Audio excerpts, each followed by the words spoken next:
কত বড় সাহস! সরকারি জমি দখল করছে, তার উপরে আবার নির্মাণ করে ফেলছে। আর এতেই কড়া প্রশাসন, এতেই কড়া অবস্থান প্রশাসনের। কারণ এইভাবে সরকারি জমি দখল করে বারবার বার্তা দেওয়া হচ্ছে, তারপরেও সেই সরকারি জমি দখলের প্রবণতা বাড়ছে, কমছে না। গাইঘাটার ইছাপুরে দুই ব্যবসায়ীর বিরুদ্ধে দখলদারির অভিযোগ। জমি দখলের পাশাপাশি পুকুর বুঝিয়েও বেআইন নির্মাণ।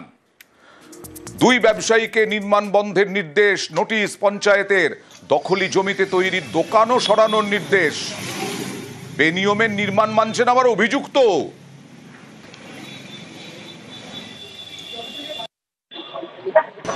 আমি দুজনের বিরুদ্ধে নোটিশ জারি করেছি।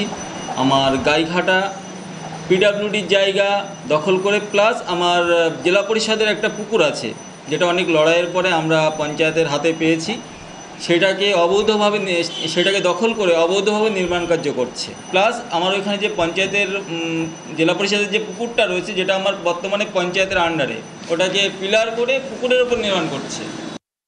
নোটিশ দেওয়া হয়েছে পঞ্চায়েত থেকে। ওনারা বললো যে ওনাদের সরকারি যে পুকুরটা, ওই পুকুর দখল করছে, কিন্তু আদৌ না। এবার সবাই রাস্তার পাশে ঘর করছে, সেই হিসাবে আমিও ঘর করেছি। এবার যখন সরকার চাইবে ভেঙে দিতে, তখন ভেঙে দেবে, এটাই স্বাভাবিক।